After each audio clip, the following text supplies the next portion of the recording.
might see them go a route of something like the Batrider that we've seen played by, it's eluding me right now. Who played that? That was I have to look at the team list, then it's coming to mind straight away. That was VG Gaming. Played it on 11. Batrider, one of the classic hard counters to Necrophos. It's an awful lane matchup. It's really annoying in the game, and the reason is you're very immobile. You get messed with very easily by sticky napalm, and Ghost Shroud kills you. So we could see that from Thunder. I believe it's one of Yang's better heroes as well. So definitely. Yes, it's the pickup. So Liquid, they've been very flexible with their heroes. I think it's something to look at for mind control as well. Like he played the Ursa in the game we cast of Liquid yesterday. They're not staying set to the lanes, to the rules, to their positions. They're very flexible with how they lane everything. And it's a Mirana for VGJ, so it feels nice. Solid. It's nice and open-ended. It can go in all three lanes. It is a pretty good hero against Necrophos, actually in lane. It's both good in the mid lane and in the off lane, facing the Necro. So, and it gives them the option of even last picking their off laner, which is really nice here because both Tiny and Mirana can play position 1 and 2, and that means Yang can take that last pick Batrider if they want to go that route, or maybe there's something else that just becomes apparent is an incredible pick. Such as a potential Broodmother, which is actually still in the pool. Did not get respect ban against Team Liquid this time around by VGJ Thunder. Unless they feel like they've got enough to deal with it, like Splinter Blast, Starfall, Tiny. That's a lot of clearance, but obviously the laning phase is a completely different kettle of fish. We saw Liquid play the Brood yesterday against Tiny, and while he struggled a little bit in the laning station in the beginning, he just gets level 4 and goes jungle. And if you don't contest him in the jungle, well, he'll just free farm. Basically farm lane and jungle at the same time. Yeah, he's gonna out farm you, he's gonna farm your jungle, then he's gonna farm you even more. So, you gotta be a bit careful with letting Brood through against this team. Kind of hoping that Liquid just ignore it for now, because I don't think anyone really wants to see another Brood game. Makes it a very one-sided affair. It could be a strategy that Liquid run on purpose now as well. They're like, okay, we've got our winner bracket. Let's not put too much emphasis on this hero so everybody could forget about it for a game at the main event. Like, obviously people are going to be aware that Brood is there, but if Liquid run it a little bit less in as high of a priority, you might be like, oh yeah, right, Liquid also play Brood, let's take care of that last phase, and Liquid at the playoffs just pull it out as a third pick, like they have before. So if you show that a little bit less in these games, you maybe draw some attention away from it. I could definitely see Kuroki thinking about that as a potential strategy when you're in this luxurious position of knowing you're through anyway. Yeah. And they probably feel like they can 2-0 this series without picking their absolute best. Yeah. What was it? We saw it with Liquid when they played up against Windstrike, where it was like, okay, we're just gonna draft our first 3 heroes. It's like, actually, was that EG or was that Liquid? That was EG. That was EG. 3 cores. Yeah, they just picked their 3 cores at the very beginning. It feels like Liquid can have the same level of confidence, where it's like, well, we just pick up our cores. We don't feel under any real pressure. Just play our game the way we'd like to play it. No Nature's Prophet, so I'll take out Mind Control's final hero. So they're assuming that will be a Miracle Necro. And no Alchemist style gaming, and it's a Brewmaster. So it is quite clear what Team Liquid are up to. Yep. This PL pick kind of blocks out Batrider from being as good as it could have been, because that's a very good matchup in lane. I don't know if that was something Liquid were thinking about when they grabbed this PL, but they are decently covered against a potential Yang Batrider. I'm looking at these picks, I'm just trying to see if there's anything that stands out that would be just a fantastic last pick. More than likely at this point, if you don't see it for Yang, they just throw him on that Mirana or the Tiny, and they grab a higher priority core for Sylar, perhaps, that is meant to carry this game. Actually, Ember Spirit is in, and I don't think it's that bad this game. It's good against PL, it's pretty good against Necrophos. I'd say it's fine against Brewmaster. Sure, you can dispel the Flame Guard, but he can also kite you around, and there's very limited lockdown on Liquid's side. In the same vein, there's Storm Spirit, which I think is very interesting here. I'd actually like to see one of the 2 spirits from Thunder. I think both picks are very nice in this situation. Ember would be nice, but is it also sometimes easy just to go for that big, harder, safe lane carry? Like, you let the Mirana go off, you let the Tiny go mid, and then you get something which can deal with a PL quite easily. That's the thing, they need something. I feel like they're not satisfied with having only the Tiny against PL. I don't think it's enough. So the last pick needs to be able to deal with it, and there's not that many safe laners really that do that well against PL. I remember like the old ones, like you look at Sven, but yeah, but then you have a Sven. What's the common pickups these days against the PL? He has been picked. Okay. He's not in the unplayed list. Okay. He has very few games. We're down to 7. We're down to 7 heroes in the unplayed list. It's possible they could go for Sven. I think the Necrophos matchup is really bad though. It's pretty tough for Sven to deal with Necro. When you cast God Strength, you get so much max health, and that just means that the aura is taking you down very quickly. Anytime you get to half health, you're just dead, unless you have BKB. So, tricky hero to pick here. You generally don't want too many tanky cores against Necrophos. I feel like you're playing into his hand then. That's why I like both the Ember and the Storm. Oh, Leshrac. Different core that's good against PL. Yeah, I can see that. Similar logic, right? You have limited lockdown, you have limited stuns and silences on Team Liquid's side, so Leshrac might be able to, in a core role, be able to deal very well with the PL as well as Necrophos. Great magic damage. I think this pick is fine too. I'm a bit uncertain if he's better than the other two I suggested, just because in my mind, Leshrac struggles against Brewmaster. Getting Cycloned as Leshrac is really annoying. Sure, you've got your Pulse Nova and your Edict running, but if that happens, if you get Cycloned away from the fight, you're a much easier catch for the Brew than, say, Ember or Storm. Because you have to walk in. You're just going to be visible, you're walking in to catch your spells, you get Cycloned. Take him out 2 times with that Tornado. And can your team take care of business while you're flying? I don't know about that. Change my setting. Just to freeze everything up for everybody. Team Liquid. Gotta capture this moment. Spirit looks so boss. It's the shoulders. It's the broad shoulders. Really broad shoulders. He's got a big staff, and then he's got the crown.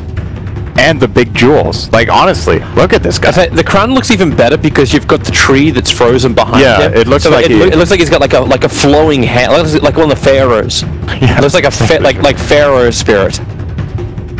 I was thinking he looked like one of the presidents of Mount Rushmore.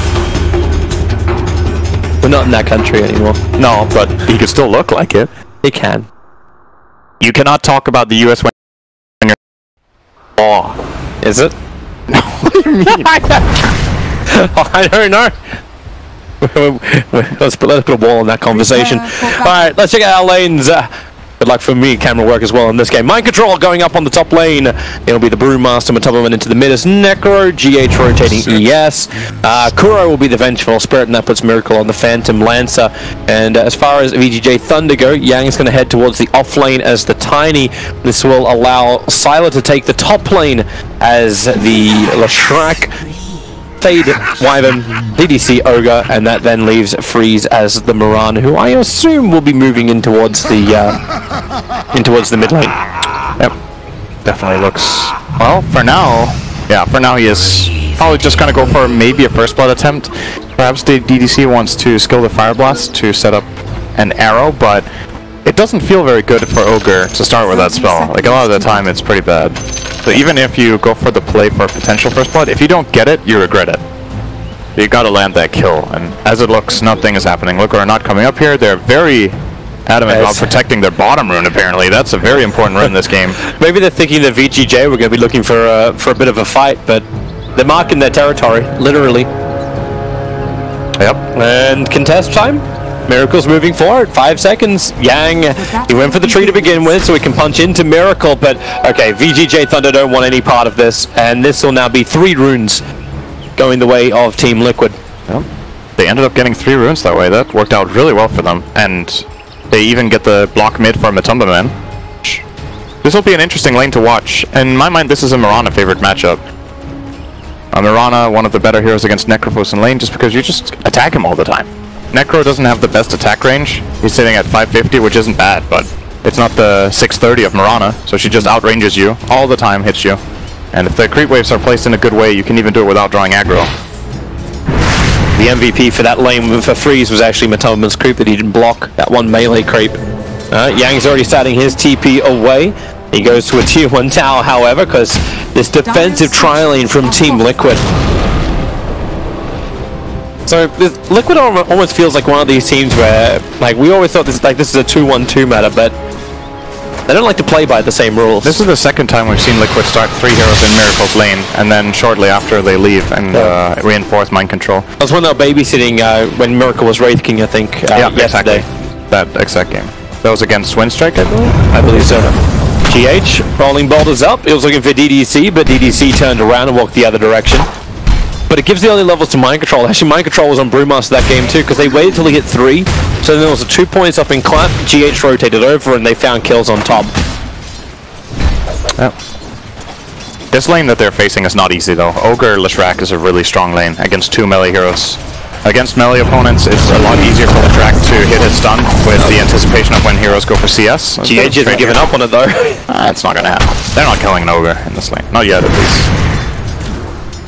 Meanwhile, Freeze is getting beaten in mid by Matumba. I don't think, like I said, I don't think this matchup generally goes like this, but Matu is definitely outplaying him right now. Yeah, Freeze just kept coming in range of the Death Pulse of Matumba.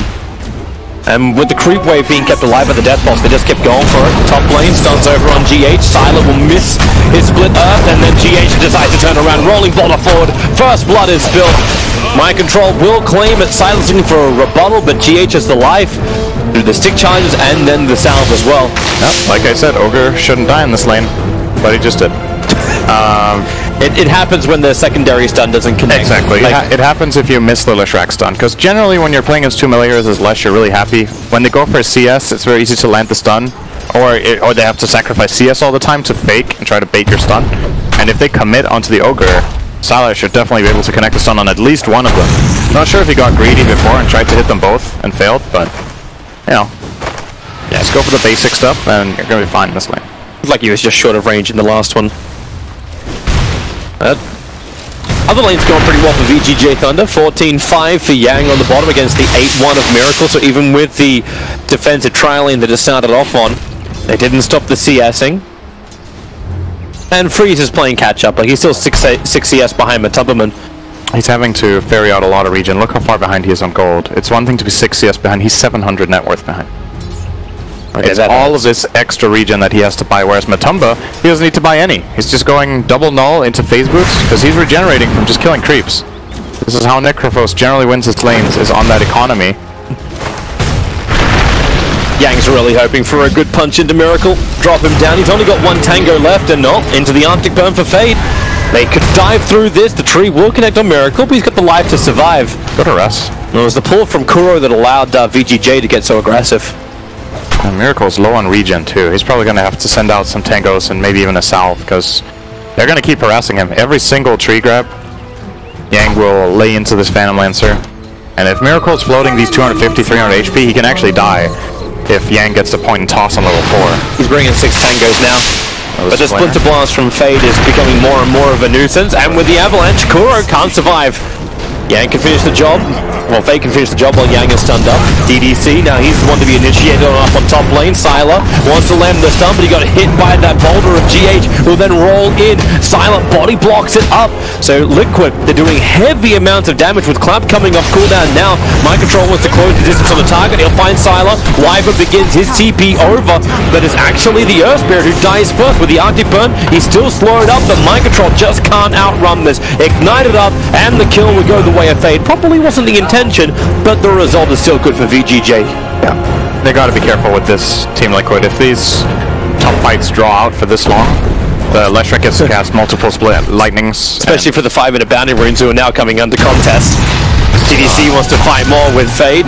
Fade does actually grab the rune, but TDC is very, very low. They got Splinter Blast off cooldown in 1 second time, and Fade, well, he won't do much with it unless GH just can't tank. Okay, they got Shrine. TDC sacrifices himself. He died for a bounty. I think that's okay at this point. He's a low-level support, level 3. Used his gold. It's fine to die to get that bounty. That means Kuro Miracle a 2 for 2 up, split, I think. Yeah, Kuro Miracle picked up the 2 on bottom. Yep. But yeah, this top lane, I think, for Liquid is going to become a problem now, actually. Sylar's level 5. He hasn't put his 5th skill point yet, but I imagine he might put it into Lightning Storm. And when they go for these extended engages that take 10 to 20 seconds to get a kill, the Lightning Storm is going to get cast multiple times, and you will be struggling. That's why we see Mind Control pick up that raindrop. Matumba's stealing the kill in mid. The side comes down and connects. Mirana will fall. DDC and Faye were almost baiting with him. But with the Ghost Trap, Matumba's trying to keep GH alive. The Death Pulse took a little too long to come back up, however, and Matumba knows he can stand against these 2 weak supports. Getting that Reaper kill straight into the Ghost Shroud just healed him up nicely. He had so much to work with. And it's you're happy with that if you're Liquid. You got a kill in a 2v3 and you got the core. And they're going to get more. Yang on bottom lane. Bouncing around as Yang just gets kicked out. Oh, wait, really? GH actually helps him by kicking him, but it won't be enough for Yang to survive, will it? TP support's coming in from the Wyvern. He has a cold embrace instantly, and he's able to do so. Miracle and Kuro, they don't have the damage to actually inflict. Magic missiles, Duncan Leaks hold Yang in position, but now Mirana will also join the fight. Leap forward into the Starfall. GH, the stars will kill him. Dazzled in the eyes as Kuro moves around the tree lines. The arrow will not connect, but it won't matter when the double kill kicks in. How did that actually happen? I thought GH just put down the stone and kicked. That was definitely not intended. Yeah. He did not want to kick the Tiny there. And I see the stone standing on the ground here. I have no idea how the stone wasn't grabbed on that. That was really weird. And it ends up costing them a little bit as they do lose both supports. Of course, Miracle got the kill and got out, so not the end of the world, but I imagine GH is a little bit flustered by that. That looked really strange. It's a lot deeper than they really ever intended in going. Rotations up to the top against Mind Control. It's only going to be one of the illusions, though. Mind Control's about to hit the 6. I was wondering if they'll be able to get a kill on him before he's got split up. That's definitely the silver lining with everything that's happening right now. That bottom play for Liquid didn't go too well, but they got a lot of rotation, and Mind Control is reaping the rewards well. The time now, though, Sylar. Oh, Splinter Blast, Miracle perfectly dodges it with Doppelganger. But yeah, up on top. Sylar can't find the kill. GH rotates in with the TP. That's an expensive survival, though. Sure, Mind Control lives, but he has to walk all the way to base, and they force the Earth Spirit TP. That's a win there for VGJ Thunder for sure. The only thing right now that is really going well for Liquid is that mid lane. Like, that is looking awesome for them right now. Yeah. Matumba is having the time of his life. 55 CS. Way ahead on net worth of everybody else. He's coming for a kill up on top. GH needs to be able to control up DDC a little longer to make it work. Rolling boulder, well off target. GH, a little bit rusty on the compass, but with the help of Necrophos, they feel good to try and find this one. Maybe not so great as Fade arrives for the blast, dropping GH very, very low. Just this spamming lightning of Sylar. It takes all of his mana to do it, so he's got nothing much more to give him this fight. But it does make a 1-for-1 trade-off. Yep.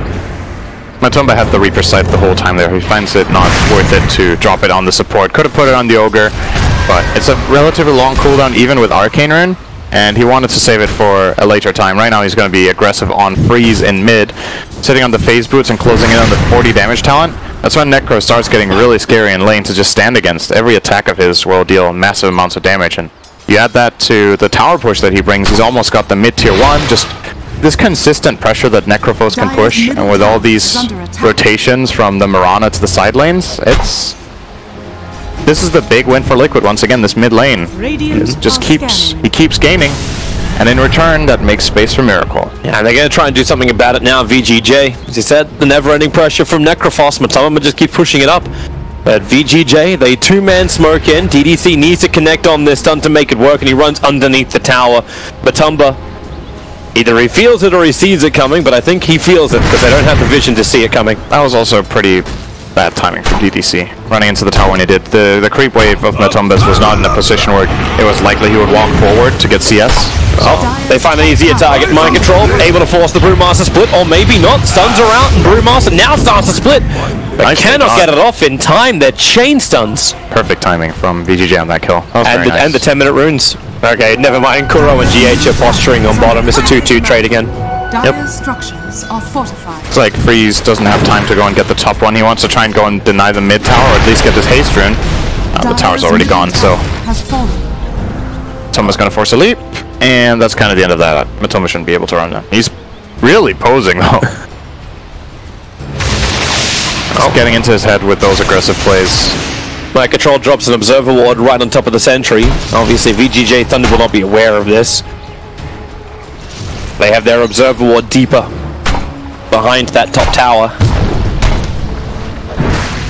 And right now, actually, the levels are pretty interesting to look at because the supports of Liquid are falling pretty far behind. We're 11 minutes in. They're both level 4. I don't know if there's a book coming out. It doesn't seem like... maybe nothing on the Core. Did Core just buy it? No. Did they forget about it? Because you don't have 2 level 4 supports in 11. That's not normal. You look at VGJ's side, they have a level 6 Wyvern, level 5 Ogre, And I think they still have their tome, even. So definitely an advantage in terms of just the ultimates that they have available to work with. Fade's flying away from mind control. GH doesn't want to give this up. He just picked up an urn. He's looking for charges.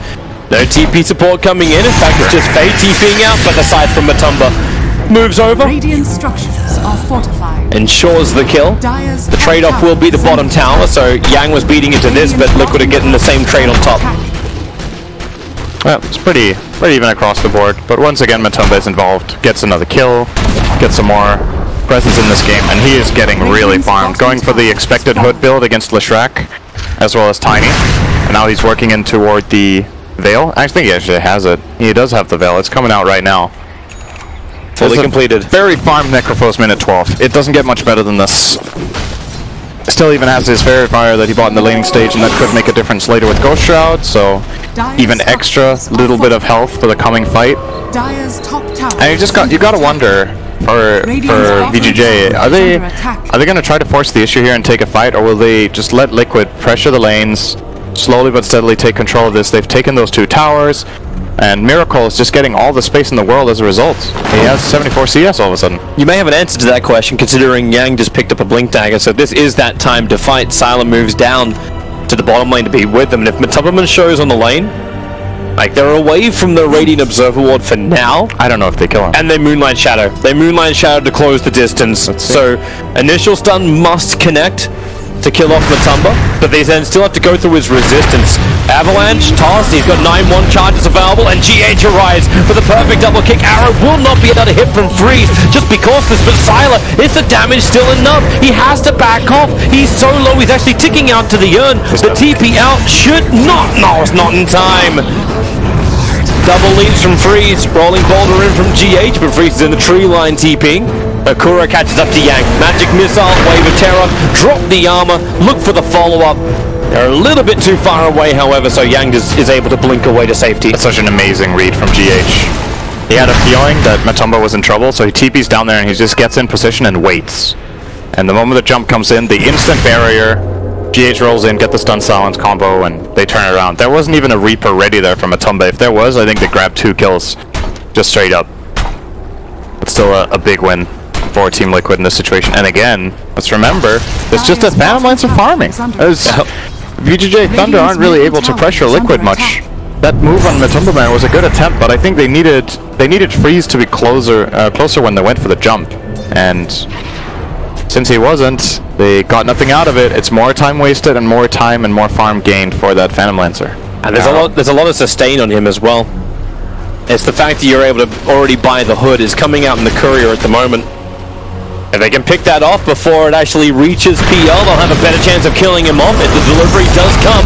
But how much damage have they got? The hood was activated and that allows him. He's juking with the illusion. They're trying to work out which one's the real miracle. The real miracle's gone northwest, but Sylar, that's why Leshrac was picked. Great at cleaning off the illusion, so even with the shenanigans of Miracle, they still find the real one. Imagine evading that. Imagine getting out of 4-on-1 gank with Doppelganger. Not really possible. I think Miracle played that situation perfectly, but that's a 0% play. He can't get out. He bought as much time as possible, but not able to escape. Still though, it was a 4-man rotation, and as expected from Liquid, they're going to take this advantage to just pressure out lanes, so the Necrophos is sitting confidently bottom, pushing this tower slowly but steadily. And Mind Control seems to just be looking for an opportunity to use this primal split. He would love for a team fight to break out. They haven't really given it to him yet. But he can also just get out. Here it comes. Yeah, they're coming over for him. Observer and Sentry are down for Team Liquid, and Fade, he clipped the edge of the Sentry, and that's why Mind Control blinked away instantly.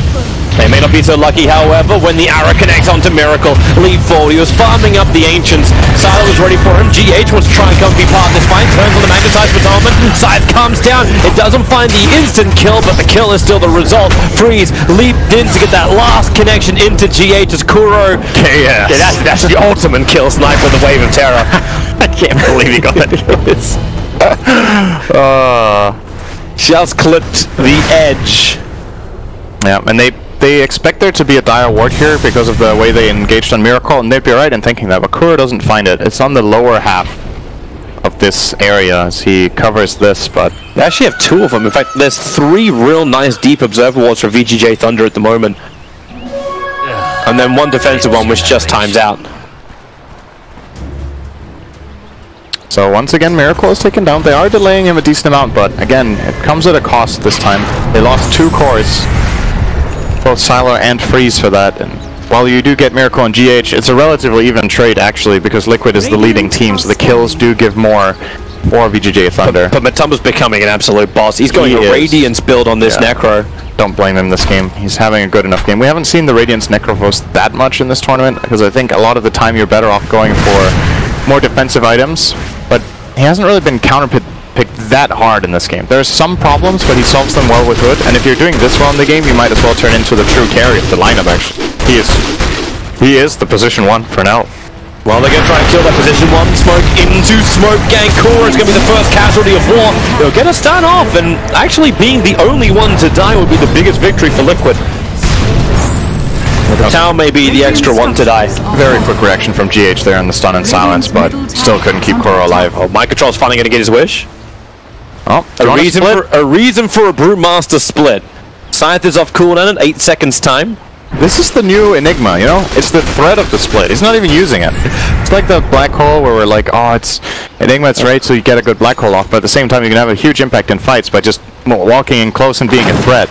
Mind Control just shows up and they're like, nah, don't want to fight this guy. Oh, it works well. Has he split yet this game? He has not. He tried up on the top lane and then failed. 18 minutes, no split. And it still feels like he's having a big impact. It's very interesting. Bottom lane, Freeze is pushing the lane. Miracle wants to do something about it. The Moonlight Shadow burns off again. Did they bring detection?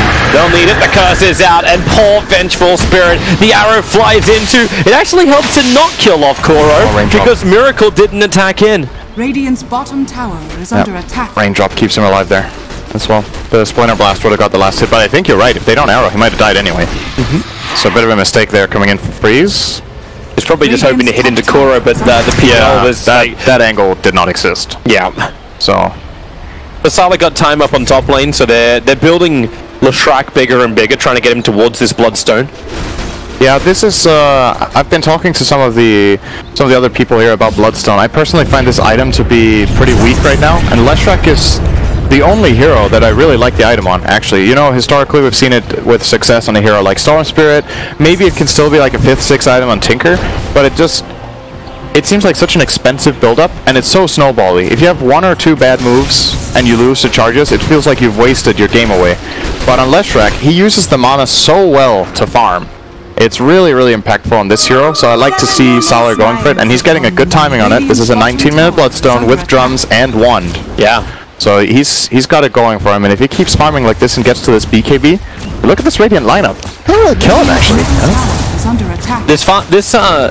This whole space for farming has been so good because the observer wards of VGJ Thunder, they just see everything. Mind Control jumps in, all he wants to do is split. The Scythe is coming down, and the Brewmaster split is off. Leshrac dies so quickly. He said you couldn't kill him, and well, that's just the caster curse. Matoma will find himself a double kill, chasing Yang down into the trees. Miracle's all over him. Tiny cannot escape, and Fade can do nothing. He's got curse available, but Brewmaster has continuously controlled him. Mind Control will not get off the back of Fade. GH will miss the kick, but with the urn and the jump forward, you know, Liquid are mopping up. Fade the last one to fall. 4 heroes lost in a great fight for Liquid.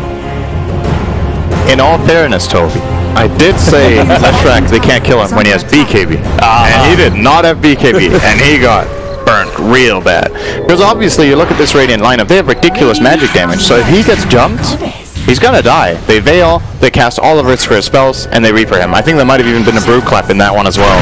And he can't survive that. Yang, don't think he really wants to come out for this fight. Silas moving over, looking for his own stun after lightning, but Yang just can't survive. The arrow is good. Onto the Necrophos. The pulse nova from Silas can burn through him. A huge spree to Ed. It's Freeze who finds the kill, however, but a kill is a kill. Kuro will finally fall as well. They probably wanted that money onto the Leshrac for his PKB. Oh, at least he got 2 Bloodstone charges back. That is something. Because he just picked up that Bloodstone and they went to fight with it straight away. This is something that happens a lot. I still think Sylar feels pretty good about his Bloodstone. It sucks to die once, of course, but it's still a valuable item for his farming pattern and his pace right now. But I think they probably need to farm up the BKB before they look for a true team fight again. Yep. Fighting against a Brewmaster like this with no BKBs is really tough, but when they get one on him and one on the Mirana, you see Freeze is closing in now after that big kill streak he ended on Matumba. They're going to be so much stronger. The timing that they hit with these two BKBs completely changes the way team fights work. And it's, I feel like you've got to, at this point, you've got to give PL that little bit of extra space to get there on your Lesh. Well, everyone from VGJ is making that space. The push in from mid lane from Sylar, then send Tiny down to the bottom lane, trying to finish up a Shadow Blade. And then they just give up the top lane. Fade is hiding in the trees. He can't TP out yet. It's on cooldown for another 6 seconds. So the Splinter Blast gets rid of Miracle's illusions. But he's 5 gold away. That 90 gold per minute is kicking in. Blink Dagger's up. So you've got the jump in, but Liquid go for Roshan. If they find this out, if Freeze... Actually, he's already used Arrow, so we can't use Arrow to scout. This Roshan belongs to Liquid. I'm not sure if they're aware. They might be aware and feel like they can't take the fight. I wouldn't blame them for that. It's a really tough fight for them to take. Liquid has the strong position here. They have the Brewmaster split. Necrophos is obviously extremely strong in these kind of fights where they're all together. The last time they got the kill, it was more of a fragmented fight. But in a true 5-on-5... it's tough until they get their BKBs. I'm pretty sure VGJ knew what's going on, but... Sylar's coming for the mid. Gonna hit the sun over on GH. Matumba and Kuro are both in the neighborhood, and they just swap back in before Ogumajai. And the kick, it connected on the Fade. He was coming in for the perfect curse, but it really is his own curse. He reaped Scythe to death. He blinked into the stun. He saw 4 heroes together, and he's like, yes, this is my free kill with Blink Curse. Unfortunately, bad angle. However, Miracle Bottom is in a lot of trouble here. But he can tank up. He just turns the hood on, actually survived through a lot, but can't get the shrine. Not enough. That's a BKB. Freeze with another one. Miracle is actually dying a decent amount now. Well, Sylar's in trouble. Bloodstone charges and say goodbye to him. There's no Reaper Scythe available. Sylar going to burn the drum charge, trying to get around the Brewmaster. And wait, he actually... Sure, had to. Off the Bloodstone. Kill himself off GH. Battling against Ogumajai with the help of Kuro. The two supports work together. The arrow flies in. Perfect 5-second stun. A lot of rebuttals across the map. There's no space being given just to get the free farm. The only farm you're getting is of heroes' deaths. This Bloodstone is starting to feel bad already. Now it's rough. He had this... This is why it's such a difficult item, right? Because I really liked it as a pickup. I think it's good. But if these two fights happen like this and he loses all these charges, this item lost so much value. It still gives him the health. It gives him the mana. It's not like it's terrible. But value-wise, once you lose half the charges, this item just doesn't really seem like you get what you paid for anymore. Like, would you just prefer something like a Lincoln Sphere, block a Reaper Scythe, anything? I think it could maybe, but I like the Bloodstone, so I don't think it was a problem. But if you could have predicted this would happen, I think it would have changed his mind and probably gone drum into straight BKB and then get or drum Yules maybe, so he has some mana regen and then get the BKB after. The problem that Leshrac faces is in order to farm fast, you need a lot of mana regen, and this is just the best item you can get for it. The health is nice too. It's just not enough right now. Gank is on the way from Yang. Under the cover of his Shadow Blade. Isn't real cover when there's so many sentry wards down. Kuro already de-warded one of the obs. It had 2 seconds left on it from VGJ Thunder, and they have the obs and sentry on the hillside. So the Shadow Blade from Yang won't catch anybody by surprise. In fact, they're trying to catch him by surprise. Pull him back in. The Avalanche does miss its target. Toss is available. Just throws him up and back down again. Support's coming in from GH on the side. And, well, Yang goes invis. Dust is available. They got all the detection in the world to kill off this Tiny. And Fade will die as well on bottom lane as Miracle catches him a long way from home and friends. Yep, Liquid are taking advantage of the split of VGJ right now. I think they're being a bit too greedy with how they're showing their heroes. Wyvern being bottom, this Tiny going in far up top, and at the same time, Matumba Man is already pushing out mid, so Liquid just spreading their resources better. And once again, gotta wait for this left BKB, man. It's coming up in 30 gold. Let's hope he doesn't die right now. That would be the worst timing ever. Matumba was right behind him, and Mind Control again, just itching for a reason to split. Freeze with Ogre. Nah, I don't think it's gonna happen. They need to see the real Miracle. Miracle went for the Shadow Blade build. So if he attacks, Starfall comes down, Miracle waits it out. He's got another 3 seconds of this invis and then isolates DDC. With the diffuser blade as well, DDC just can't outrun it, he can't stun it. I think he doesn't know which one's the real Miracle. And while that's going on, Team Liquid just go high ground. The BKB is up for Sylar. so he has the ability to farm, and now they'll instantly use it in the stun, even into the curse. They can't attack. They're stunning up the heroes who are meant to be killing off the Brewmaster. Now Mind Control could get the split off. They burn through the Aegis Immortal of Necro, as well as the life of Kuro. And they need to go again into Necrophos. He cannot survive this, or can he? With the scythe, he'll get a revenge on the Siler and the dead body! He throws it forward to get the kill onto Necrophos, but this Magnetize is just so damn good from G8. Now take the mid tower. Miracle arrives. It's like, well, this was a really great fight, everybody. Yeah. I'm here, guys. Let's get the racks. Where's my Necrophos? Oh well, okay, he's got to back off because of the Mirana buyback here, but yeah, big win for Liquid. And honestly, that could have gone real grim for them. I think if VGJ Thunder don't they're tossing their spells a bit. Tossing Miracle back in again. They need the detection dust. It will be burnt off, so they can see Miracle. Freeze, however, can't outrun it. Thanks to Diffuser Blade, it just holds him there. There's no jumps available, and this is actually a real disaster for him. You'll wait for him to fall, and no fade. Blink Dagger's away, just in time. The Brewmaster's looking for another target as Tiny underneath the range racks. Does Liquid really want to come back in for this fight? The answer is definitely yes. Kuro swapping in Yang. He's down for 50 seconds. Buyback is available. But this now makes the mid-ranks possible, and Liquid, they'll stick at it with Miracle at least. Nope, just fake miracles.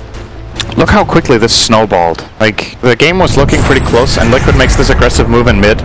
And if VGJ chained their spells better in this situation, I really like the toss that they got into the base and got the two-hero combination. Yep. They curse. But then the curse timing, right? So they curse the Brew, which I don't think is bad. Then he doesn't get the split off in the start. And they do get the split Earth off, ultimately, but there's just so much damage being wasted in the curse duration, where if you have a little bit more crisp timing, perhaps this goes a little bit better, and Matumba doesn't get to deal all the damage he does in the end before support arrives from Miracle from all the way down south. So they're probably kicking themselves a little bit. They definitely had an opportunity there to get a great fight. Liquid just took a big advantage out of it. They're like, okay, if you guys are going to make this mistake and we're still alive, we're going to get in, we're going to force the buybacks. Sure, they don't get the racks, but it's a 10k lead now. Got more Yangs. He actually, yep, away to safety, even with a dust pop. Oh, that's a big item here. BKB for Matumba. Yeah. He realizes he needs it this game. I agree with this. I think he will go Shiva next. Just play inside that BKB. Obviously you can't use Ghost Shot during BKB, but more than likely he won't need to. The physical damage of the Dire is not that significant yet. Mirana's damage item is Maelstrom, so that doesn't really do much to the BKB. The Tiny, sure he hits decently hard, but can he really hit him multiple times in a row realistically? Probably not. And Leshrac is completely negated, except Edict. Yep. So he'll need to wait. You actually almost need to delay the game so BKB timings get lower. Yeah, I think you have to try to... This is the tricky thing, right? You really want to kill the Necrophos, because he deals so much passive damage in the fight when he has the reach. Ah, DDC, that was real late. The rest of his team was backing off, and he threw down the Observe Ward on top of the Observer Ward that Liquid already had down. Whoops. Yeah. And you do that in range of a gem of Mind Control. Kuro wanted to swap, doesn't get it though. Oh, they get Mind Control. Yang, Arrow's going to be able to connect. Freeze his BKBs. He doesn't want anything messing up with this. And the curse! It comes down just so Brewmaster will die. The side from Matumba, one of the very rare times it doesn't actually hit hard. Kuro is able to at least gather the gem back. But Freeze finds Sylar and Freeze. They're all here. Well, Sylar can probably burn the BKB to dodge that magic missile. Friends are coming in, Fade's in the neighborhood. They doesn't have the curse available, and Yang, Avalanche toss needs to create a lot of space. Avalanche does, so Sylar can walk off, and Wyvern has to take it for the team, but Sylar is still on the run, and GH is in front of him. Rolling boulders forward, puts the urn on. There's no jumping away from this. DDC's hunted down by Miracle, and VGJ Thunder doesn't even require the full force of Team Liquid to find these kills. They just pair off and hunt in small packs. They got a huge positional advantage there. I'm not sure how VGJ Thunder ended up having Mirana and Leshrac down there in the jungle on their own, but that's just not good enough. You're going to get punished way too hard. Liquid just overwhelmed them with numbers, really. It wasn't much else than that. VGJ's team was just totally fragmented. And that's easy kills into racks, and all of a sudden this game looks like it could be over pretty soon. And yeah, if you're VGJ, you feel like you probably blew an opportunity you might have had with just getting these BKBs and getting one good team fight together. It just didn't ever really happen. It's just Liquid are looking for at least this tier 2. You kind of wish like that. They had a moment. They had some moments where the Tiny could have got the initiation off. They came in with their Bloodstone. But that's got 4 charges on it now. And it looks like Team Liquid will be safe about things. They're going to slip back. They were picking out Roshan as they take out the Shrine. The thing about this Liquid lineup that you need to keep in mind as well is when this kind of lineup is ahead in a fight, they take so much. They have Swap, they have the Earth Spirit, and GH is playing really, really well this game. He's just landing spell after spell. He's barely had any mistakes, except that one kick bottom that we pointed out is pretty much the reason we haven't said much is maybe we kind of haven't praised him enough, if anything. It hasn't been much to criticize, right? He's just landing absolutely everything. Like the magnetizers happen underneath the tier 3 tower in mid, like that basically won the fight. It's really crisp the way he spellcasts on this hero. He's very good at identifying the opportunity, because moments of opportunity when you're playing Earth Spirit are sometimes really short, and just getting that 2-hero stun silence almost every single fight is just setting up so much space for his team. And that's the kind of stuff that wins games. It's the outnumbering, it's the better usage of the map and moving, and the way they kind of ping-pong between their 2 big cores in this game. Matumba Man and Miracle are kind of making space for each other. It's like they're taking turns when the heroes are strong at making the moves. And in the end, they both reap this huge reward as Miracle. Is that a full heart he almost has now? That's almost a full heart. The swap, Sylar can't finish his TP out. To Moonlight Shadow Burn as well. The wave of terror flies forward, and here comes GH. Sentry Ward planted. Your Scepter is up, and Fate has to curse. Create some space, but Kuroi just far enough away. Splinter Blast will come out. Nurse Spirit taking a lot of damage, but then Brewmaster into the split and the control. Sylar just cannot do anything right in this game. GH will roll out. He will die on the way out of there. Ignite was on his back from DDC, but because Mind Control has already got this great split off, he was looking for his secondary control kill. Well, maybe this Miracle does it. Double damage under tier 4 towers. He can't battle through. Oh, nice blink. Fades control, and yeah, he gets out before any attack can come. Freeze will now burn his own BKB. What is this? Avalanche toss up. Miracle just doesn't care. He's got his own heart. He wants to take the damage because he'll just regenerate. And Matalaman will arrive too. Aegis Immortal in hand. They're forcing BGJ Thunder to come out and fight. And Sylar, sight, goodbye. 2 minutes on the sideline, and GG is called. Team Liquid have just rolled this game. They really just got outclassed in this game. I think Liquid, first of all, Matumba Man's destruction of the mid lane, in my mind, this lane is not this Necropho's favorite, if at all. I think it is a lane that Mirana does very well in, but he ran over Freeze. Let's be honest here. That was a stomping in that mid lane. And the other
Turn from long distance. That would be, if that.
They have the nice. telekinesis. Fate Bolt up in 8 seconds. Thompson is kind of busy at the moment. Can't rotate over. He doesn't want to either. Dude, look at Notel. He is committed to this. I'm going to run at you. It'd be super annoying.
VGJ Thunder's turn to ban.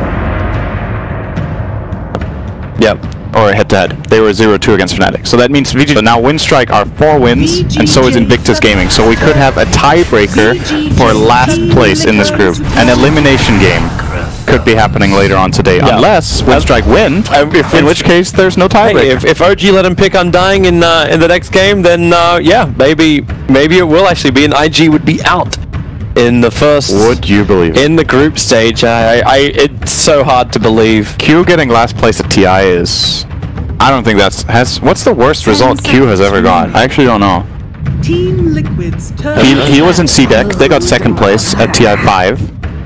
I feel like he played another run. Maybe I'm giving him too much credit. He might have had another lower half run.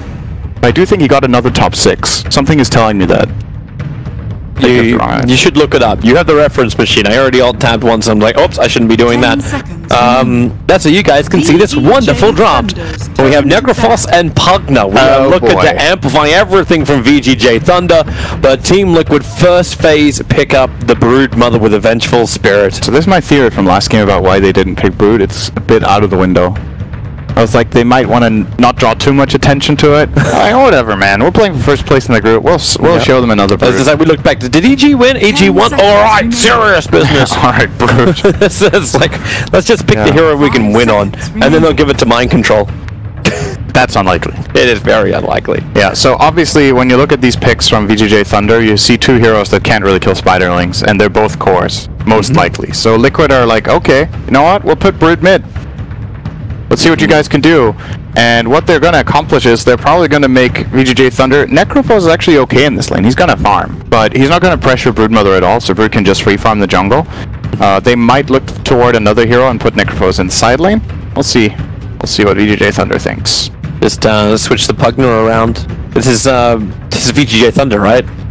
We've got ROTK. See, there's like, sorry, Pugna offlane is a thing. Just pick Pugna and Furion and push all the towers at 10. Yep. That's how I got second place at TI. Shadow Shaman 2, guys. Let's go. The way you say that makes it sound like such a negative thing. I got second place at TI, but just play my strategy, guys. Push all the towers. Trust me, it works. Do it 3 games in a row. Didn't work the first time. That's only because you didn't execute it correctly. Yep. Execute it right, damn it. But yeah, you need the Lion. You need to go for the Cinderin strat. Full amplification with magical burst damage around Decrepify.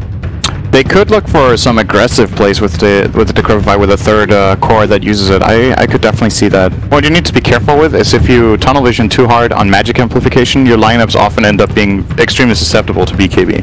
Because I'm a big fan of the idea of obviously heroes play off each other, and having natural synergy can be really useful both in lanes and later on in the game. But you need to still make sure that you don't... Like, you can imagine a lineup that has incredible synergy with itself, but is countered by an item that the enemy team can get. Like, you can have the most ridiculous magic lineup that is like, oh my god, if we just land all our spells, it's great. But then you make one mistake and the enemy team gets one item and all of a sudden, oh, we can land all... Oh, actually, we can't land any of our spells because they're magic immune, so... You gotta try to look for that well-rounded type of lineup where you cover your bases and still have synergies. And for now, I kind of like the idea of a synergy with the Decrepify, but I think it should be a support, not a core. So yeah, your Lion, that sounds like Lion. That sounds like Lion. Definitely could be a thing. It doesn't have the greatest pushback against the Broodmother is the problem. Like, at least when Broodmother just becomes this big fighting hero, then you'll have something more direct. But yeah. Good Wyvern ban, by the way. That's one of the best supports against Brood for 2 reasons. First of all, you can kill off the Spiderlings with Splinter Blast. You have the Curse against all the spiders, and you have the Cold Embrace against Brood's physical damage. We have Mr. Magical Burst. Yeah. Okay. If everyone wants to group up quite nicely on a Decrypified target, then yep. Boom. Good against Brood when it comes to having a dagger. Until that point, I would consider Shaker a pretty weak hero against Broodmother. You have one fissure, and the spiders don't care; they just run through it in a web. Yeah. So you, I don't really think this is the solution to how Liquid played their Brood, unless if they can just stall out the game and not get too out farmed. But the last time we saw teams try to do that, they got too out farmed. So I would really love to see something a bit more aggressive from VGJ Thunder. I think the teams of this tournament that I've seen so far, their approach to beating Brood has largely been too defensive. Like, you gotta fight early on before Brood gets too powerful. Fight his team or fight the Brood. Yep. Take advantage of the fact that this hero is not good early on. It needs a spider army and it needs 1 or 2 items. And until that point, you can maybe power play your opponents a little bit. We did see VP lose a game earlier today with Brood, actually. They lost to VG Gaming in game 1. And I think Vici played much higher temp. They had a Spectre carry, I remember that, and I think they just fought a lot. Something is telling me they really fought a lot. Oh, we're just like we're bugging up. There we go. Monkey King will be the pickup from VGJ, but Brood and Nyx together. Now we're just missing our Weaver was already banned, so we can't go full bugs. Yeah. That would be OP. I don't know. It'd be disgusting. This Monkey King pick is obviously a lane counter to Broodmother. We saw it earlier this tournament. We had Ramses on Brood against CCNC Monkey King. CCNC had a bad time. He got ganked by Silencer, and then he lost the lane and lost his tower -7. Do you end up actually getting the Monkey King against the Broodmother in the lanes? Because now we're starting to, like, Pugna, Necro, Monkey, where do they fit in? Is this now a 5 Pugna? No, I think they last picked their 5, actually. Then that's fine? Yeah, I think so. At this point, the nice thing about heroes like Necro and Pugna is that they can play all 3 lanes, both of them, so they're free to put the Monkey in. This is a godlike pick, though. Wow. That is so good, this game. You're saying it in game 1. Fantastic against the Necrophos. Awful matchup for Necro, awful matchup for Monkey King, and bad matchup for Pugna. This hero is super good this game. That's a really, really good call from whoever suggested this on Liquid, whether it was Kuro or one of his teammates. Maybe Mind Control's just like, hey Kuro, I want to play Bad Ride this game. Kuro's like, we don't really play. Oh, it's real. yeah, that definitely sounds exactly like Kuro. Yep. This pick has really won me over. I think this lineup from Liquid looks extremely scary, and VGJ are going to struggle to deal with. Is there a fifth position that can just shut down a Bat Rider? Like, what does Bat Rider hate the most, apart from Nyx Assassin, who's currently in the Team Liquid lineup? The best 5 against Bat is Oracle.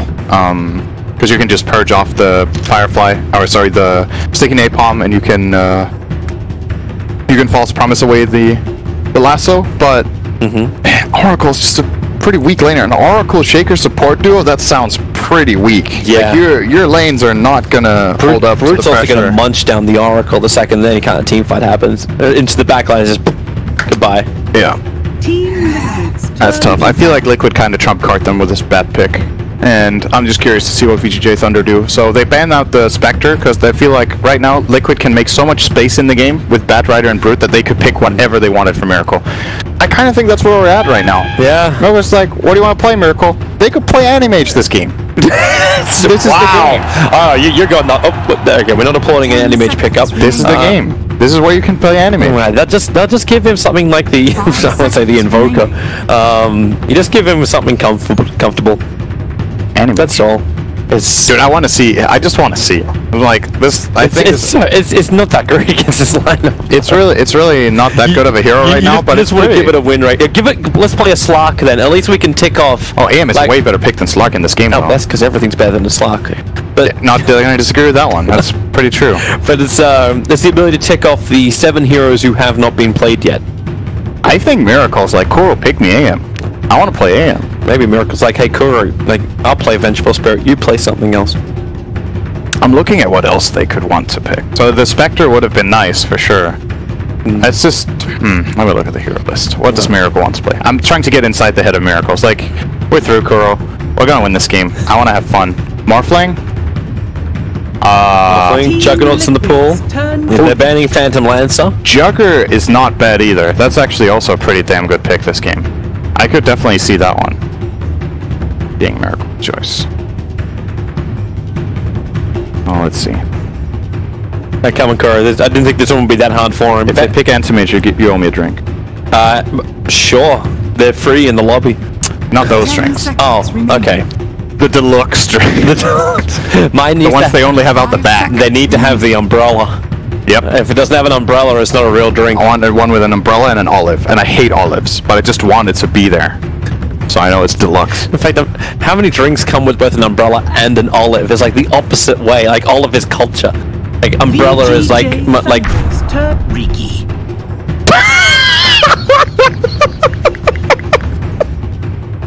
Since Lawson. That is so good. Oh, that is so perfect. Like Miracle can pick anything this game. Coral, give me Ricky. Give me Ricky. Oh my god, that's so funny actually. My god. That's it. You know, that's where they're like, we can pick anything. Can Ricky on board with the Bat Rider when he jumps into? Hey, we actually got the Juggernaut. It was there for VJ Thunder. Position 4 Pugna. Or 5 Pugna and a 4 Shaker actually. Yeah. Silas just picking this now because he's got the great cosmetics. Like that's a lot of sick cosmetics on the Jugger. So I feel like we need to give Ricky a little bit of credit and just talk about why they picked it. Because obviously we were looking at this. We think Liquid's in a great position with the draft. They have so many ways of pressuring. So Miracle can get away with a lot of different stuff. I think the reason they really like the Ricky this game is that the value of Smokescreen is exceptional, and he's a hero that can find Monkey King too. So. It really is annoying playing Necrophos against this. You're going to have to buy Force Staff, or you can't cast Ghost Shroud. Similar story for Pugna. And when it comes to Shaker as well, until you get that dagger or get some sort of way of maneuvering, if you don't see Ricky, the map is actually kind of terrifying right now. Look at Liquid's lineup. When heroes are missing, this sucks, man. Like, you could get ganked by Nyx Ricky, you could get ganked by Ricky Bad, you could get ganked by Nyx Bad. Like, if these cores are off the map, everywhere it's just a minefield. You're gonna need to buy so many sentries, and I can't wait to see this position 5 Pugna buy 20 sentries and have brown boots minute 15. That's tough, man. I can't wait to see Freeze throw down a Wukong command and then Miracle just go Tricks of the Trade.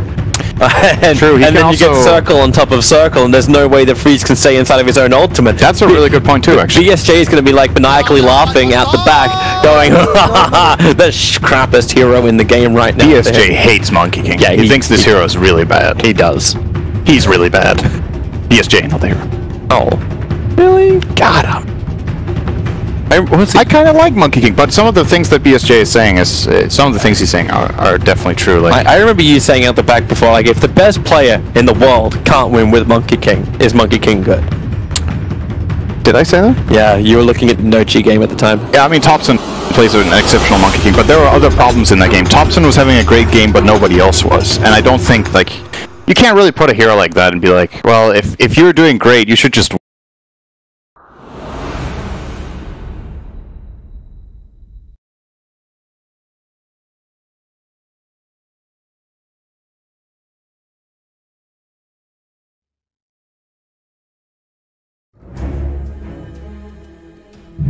Than any other heroes do.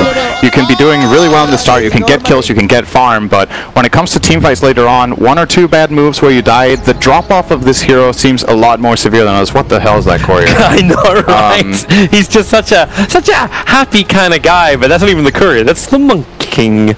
They ping him out. Like, last time I saw Monkey King play, he went in sniping couriers. What is this courier? And is that like a mini Furion? I honestly don't know, like, it's like... Like, he's the keeper of the inn where all the treants stay the night. It looks like half Satyr, half Furion. Furion, what did you do to Ricky? Okay, let's move on. So, top lane, Mind Control will be playing a Batrider up here for now. It looks like he's going to be facing Yang in the top lane with the help of Fade on Earthshaker. In toward the mid, we have Keeper of the Inn.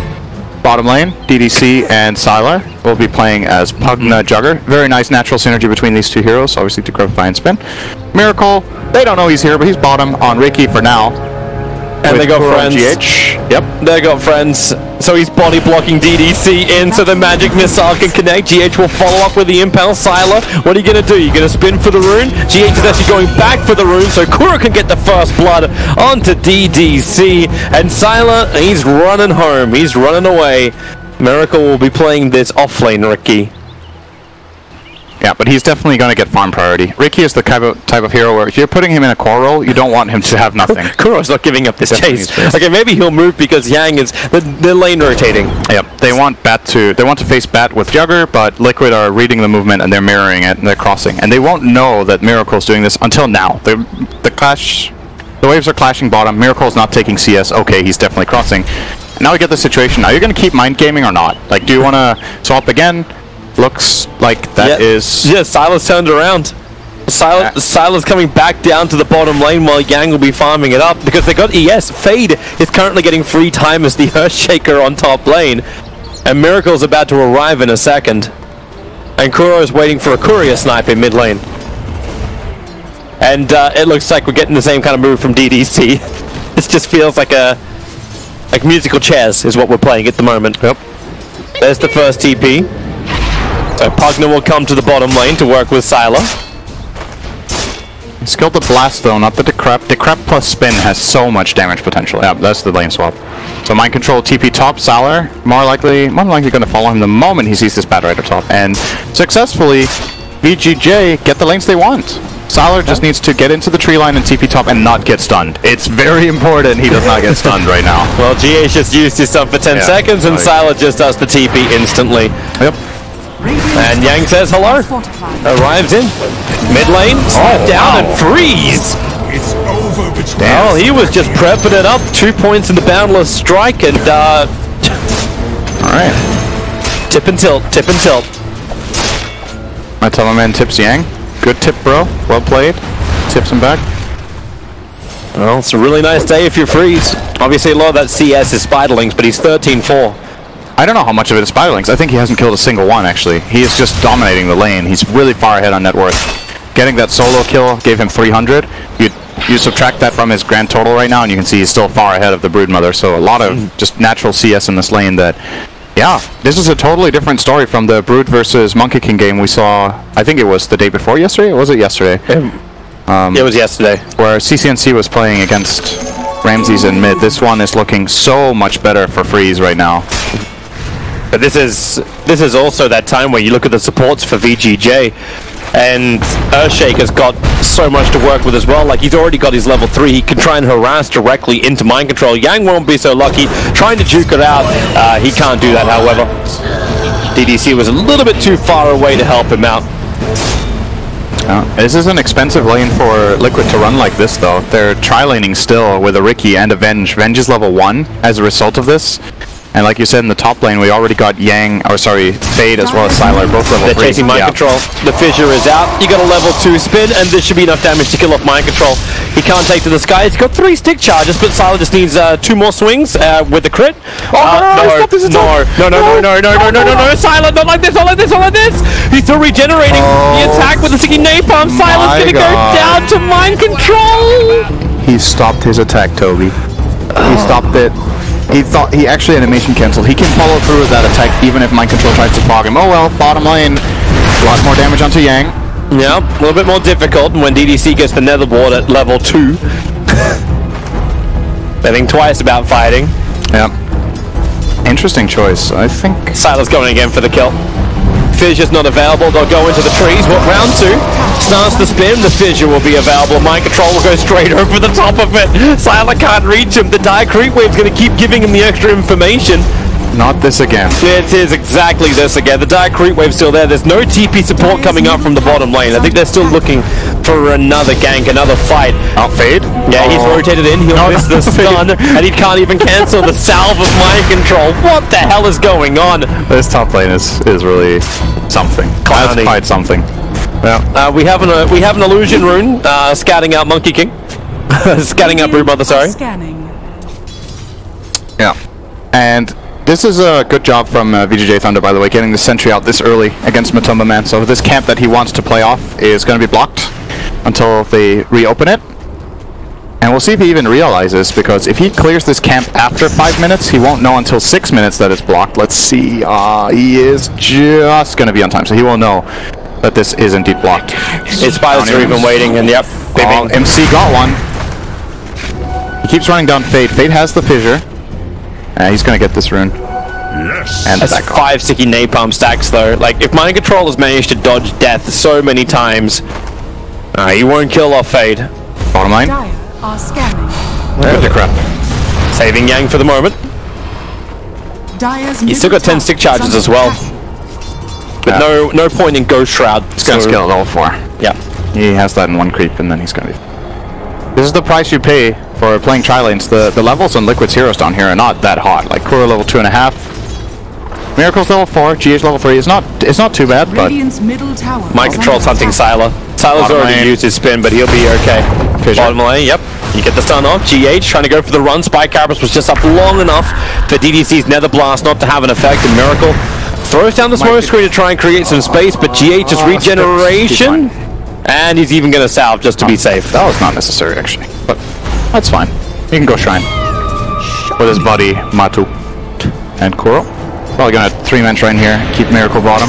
Kuro's got the sentry ward. He hasn't actually pinged it out just yet, so they can open up that camp right now if they wanted to. Yeah, Matumba seems unaware. He might have thought at the time that he blocked it himself. But that would have been twice in a row by now. He would have blocked it minute 6. So this sentry is really good value, actually. Not getting that camp is big. Yang. Yang's dead. Oh, maybe not. Sick fissure. He's out. So Ghost Shroud and Death Bolt's available. GH's Spike Carapace is weared off, and through the trees and down, another fissure available in a couple of seconds. DDC uses the Decrepify and Blast. Fade, he can go for the Totem Stump, but now with the Earth Spike, GH, he'll lock him in for Freeze. He arrives in the fight. Miracle thought he could get a lot out of this, but now he just gives a popped up Monkey King, looking to pound in towards Kuro, who will find that revenge on the DDC, but no, he actually has stick charges available. More life comes back, and Team Liquid going all out in this bottom lane fight. Fade, he'll use the Mango to allow Freeze to capitalize. Really nice rotation there from Freeze, and he doesn't even lose much damage on his mid tower. Matu is spending the time trying to catch up in the jungle, so therefore the tower mid looks totally fine, and he basically turned that fight around in a big way, saving one hero and getting 2 or 3 kills. Nicely done. And then efficiency shrine and space for Sylar. Yep. Bad Rider did retreat into the jungle. Mind Control has, however, almost found level 7. He actually has really good levels this DDC game. has found a friend. It's not GH is moving over as well, but they're a little too slow to keep up with that Pugna. 389 movement speed.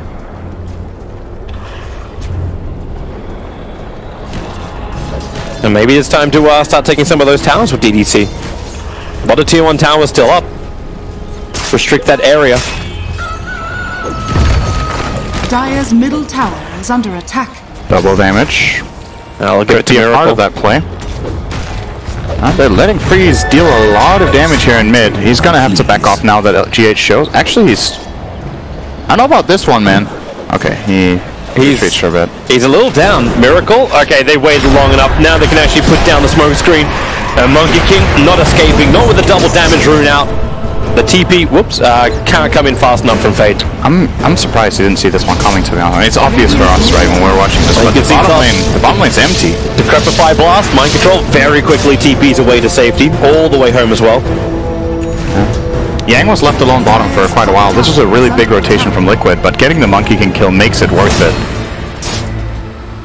And you gotta consider, they even had a ward down here themselves, actually, that also had no info, so... Well, sometimes those moves work, and Liquid get a big reward out of it with that kill. Who got the kill? Miracle got the kill even. It's perfect for them. Ring of Aquila is going into DDC top. Good damage. Yeah, with the tricks of the trade, DDC will protect himself with Decrepify, however. Almost like Kuro's finally going to do something about getting some vision up on top lane. Watch the movements. And they're giving GH the bottom lane to play with. Wait, I forgot to ask, is this the first Ricky pick of the tournament? No. You have to do that every time. It's really tempting. I kind of can't resist. Every time. Yeah, I do. I'm checking. Alright. Oh, keep checking. We'll surely miss the kills top. Meanwhile, alright, GH. GH gonna die to an Omni Slash. Didn't miss anything, damn it. Blade Fury. So Salo did use his entire combo there onto GH, but that's still a good kill. And the bounty runes already claimed one up top by Freeze. Looks to be a maybe 3-for-1 actually if they do manage to reach this bottom one, as Mind Control is going on DDC. Will get the kill. Reaper is ready. Not going for it. Wasn't enough of a follow-up. No, rotating in towards middle lane too after the kill up on top. Trying to combo with the Monkey King. Miracle's looking at it, but he's doesn't have enough power against Freeze just yet, and with Fade hovering behind, the Fisher will always be there to save. GH is coming though, the Invis Bros already. Yep, need +1. Mind Control's killing off Yang on the bottom lane. In the meantime, DDC going to get the Decrepify, actually buffing up the damage. They have to drop this side. There was no other solution, but Mind Control will still survive through it with the attack from the tower. Bottle charges cannot repair the damage. You know, Liquid to try the kill onto Monkey King in the mid, but Freeze stays alive. I actually think they misplayed it a bit. GH, I think, didn't get the Vendetta hit off, and that could have made the difference there. So they didn't get the kill. Fade was there to protect with Fissure, and Freeze backs out, uses the Shrine. He's good to go again. And maybe looks to make a move up top here with Kuro sitting in the lane on Vengeful. Looks very tasty as a kill, but oh, now there's a Ricky too. They have no detection between them, do they? No dust, no dust. He can replace this tree that's missing. Shaker has dust. They're going to go for this. Comes in close, bounce forward. Miracle reveals himself, start with a stun, into the spin, follow-up fidget control, but Trick to the Trade still comes out, and they have to wait. Miracle bounces the other side of the Fissure. Freeze, he needs a slap down, doesn't have it just yet. Miracle, bounce up, down you go, and the dust will reveal. Miracle will get away, and while that happened, Pugna died on the bottom lane. Oh, he's gonna live, man. That hurts. That's a 3-man gank onto a Ricky that failed, and they had a dust. And now they get to go on towards the mid. Perfect stuns. They do so much damage. Normally you think Ghost Shroud's going to protect you, but when you get hit by the Mana Burn, the Impale, and the Spawn Spiderlings, no way to live. And Fade, yeah. You already have Diffusal up on the Broodmother. You can't outrun.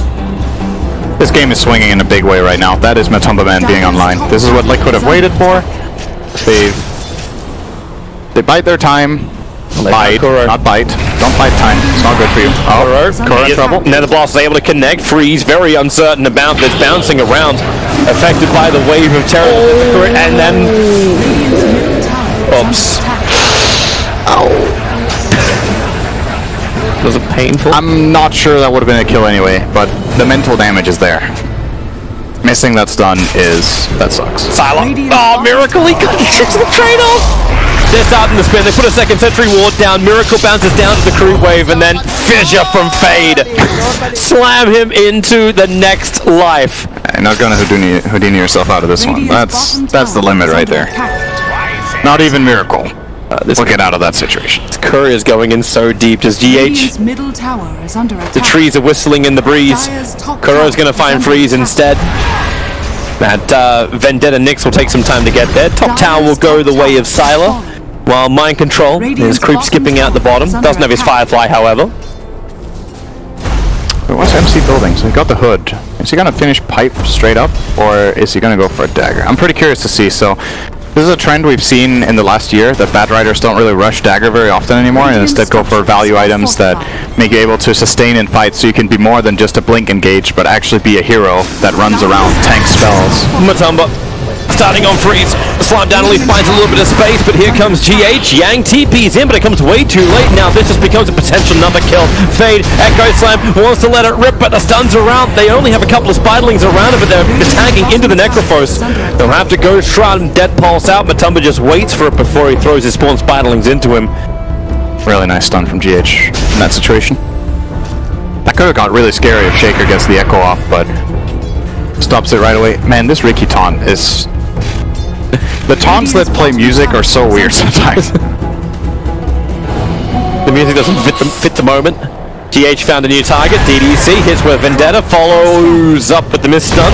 With the Diffuser Blades available, Fissure from Faye will buy a little bit more time. Yang can't do much more. Decrepify and DDC was delaying it, and Kuro is in way too deep. A bumped up freeze, Echo Slam for the extra control, and now it's Team Liquid coming in a little too deep, but it's just the supports. Freeze still has a Jingu stack. If he can somehow find anything in the next 20 seconds, that would be a huge nuke on the Boundless, but... Oh, he's trying for it. It looks like he's saving it here and... Hunting a kill. Knows the 15-minute bounty runes are ready, but... Liquid already took care of 3 of those. So, not really gonna gain anything more here, really. It's 2 nice kills, but again, man, look at Matumba when he plays this Brute. It feels like every time he just gets so rich. This game, he got solo killed mid, he got counterpicked, and his camp got blocked. Yeah, and he's still 9,000 net worth minute 15. Silas on Miracle with the Sentry Ward from before. Miracle didn't forget what happened previously, but Silas already using his spin. Miracle has to... This has to be so tempting for him. Just has the Yasha arrive. He needs a little bit more support, but then Fade rotates top instead. And Miracle wants to farm this. No Echo Slam for Fade, so I don't think they actually have the damage to kill him up before Tricks of the Trade. That's why they throw down another Sentry on the Observer. Oh, no. It's the wrong... Oh, and he just taunts him right on the other side of the rock wall. That was worth watching and not seeing Freeze die on bottom. But bottom lane, they are swapping in Yang. 1 core, not enough. 2 cores, that will probably be enough. Ghost Shroud up, Reaper Sight's available, but G8, the double stun onto the Necrophos. Is there someone else to finish the job? Omniflash in from Silent, kills off Kuro. Mind Control begins its own TP out. He'll be successful as there's no stuns available for him. Got the kill on Yang with the Flame Break. He had 4 or 5 Napalm stacks, so the Flame Break deals a lot of damage in that situation, and Liquid, they're going to be really happy with what they just got. They got Freeze and Yang, and they paid Kuro. That's one of the best trade deals in the history of trade deals ever, actually. And Matubba wasn't even involved. He was too busy farming up his BKB, which is coming on the courier. He's having a good time. He's chilling. But looking towards GH. Fabe, Fissure time. He's too concerned getting it on the wrong side. Then it would be completely pointless. Remember what I said last game with Liquid, how they're good at playing around the cores that are strong in the moment? They just activated their Batrider so effectively there now. Mind Control had the hood, he wants to fight, they bring a play down to Mind Control's lane where they kill cores, and this frees up space for both Miracle and Matumba Man at the same time. Now Matumba has the BKB, so now he's probably going to be the centerpiece of their fights. Now they want to play around him and bring the Batrider to those fights. It's just, it's methodical, but it's not, how to say... It's very clear and methodical to watch, but it's not boring methodical. You know what I mean? Yeah. It's not like, okay, we do this, step 1, this, step 2, this, step 3, this. Because it changes every game. It's not a routine. It's a natural progression to winning. Exactly. And it changes every game what the prioritization is and who is strong and how they play around. They just have this really good feel for what the power level is in the game is of each of their heroes. And they just take advantage of it very well. Well, they're looking for a hunt in mid lane, which is where Sila's hanging out. Is that the rest of the battle fury? It is. So Sila finally has some fast farming clearance, but at the same time he picks that up. Let's celebrate with blood of Juggernaut. 1 charges and spin. He'll actually get out this one. The Fissure, Scythe is coming down. Miracle barely survives the Reaper's Scythe. Does still go down to DDC. And blood was actually the celebration. Sila gets to live through it all. Yeah. That's a nice kill. Goes to DDC, so he gets a bit on the way for his Pugna, and, well... Look at him move, Mind Control. All he has to do is just Rod of Atos the Pugna, pull him back in again, and DDC... He was looking to go for his own, decrepifying himself. Why did I pick up Atos? That's pretty interesting. It's really good against Monkey King. But it's not a good item against Juggernaut. It's good against Necro. It's a bit uncharacteristic for me. We don't see this item that often on Batrider. Like, the stats are great. Obviously, you get a lot of int and strength. That's what you want on this hero. And... well, gonna force a spin here. Yep. I guess that's something you can do. It's not that bad. Oh, top lane Fade. Miracle hits really hard, actually. with that Yasha and extra Blade of Alacrity. Doesn't even have the diffusal up and running. Fissure actually takes out a lot of Matumberman, and they're going to go in for the Omni Slash. Tam, that bug, he stays alive for so long. The end of the Wukong, it's not actually reaching Matumba. He can live on the sidelines, and now another run of Atos, slowing him down, but they can't find the kills, Team Liquid. Everyone's open. GH! The three-man's done right in the middle of everything. Salah has to spit himself out. DDC training out the life of GH, but even he will survive. They give him an earn charge, and then a counter earn charge. That's still going to be a live no matter what. But it's not so great for Matumberman. A lot of money going into DDC of all players. 725 for that kill. Radiant's bottom tower. Man, that looked so good with the stun, but they still managed to sustain through it. Obviously, Pugna healing himself. The Necrophos getting a couple of extra heals out, and that was on the Sword's edge. That could have definitely been a totally different story, but Liquid just lacking a little bit in the power. Anyone bring a sentry? Anyone bring a sentry?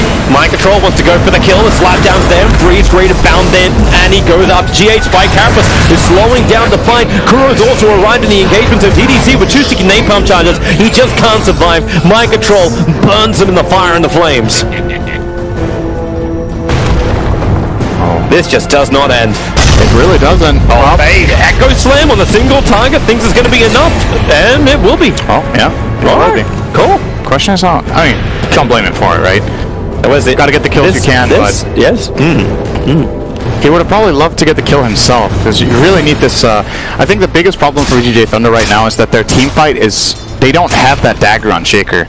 This was one of the concerns I had going into this tournament with Shaker as a hero. I didn't think it would be as big of a pick as it has been, just because it's not that strong in lane, and you really need that dagger in the mid game. And if you're not ahead, if you're getting controlled on the map, you need to find this dagger somehow. And that's one of the problems against Broodmother, is Brood controls your map. So with that constricted space that he has here, it's hard for him to find this dagger. Fate hasn't had a bad game, but he still doesn't have a dagger minute 21.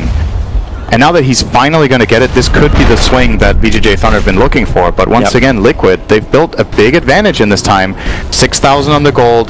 There's a lot on Broodmother once again. Does Matu have a new item coming out? Not just yet. So it's the BKB plus 1400 here. I'm guessing we will see him go for maybe a secondary damage item. He's definitely safe in the BKB against this Radiant lineup, so... I'll have to see the way VGJ, like as I'm watching DDC with 3 Observer Wards, where he's looking to go. And he put a fresh one right here. So watching that bottom lane, watching the Liquid push out, another one right in front of the tier 1 tower. So this does protect a lot of the push power on the bottom lane. It's still creating more space for Sylar, who's staying inside the jungle most of the time.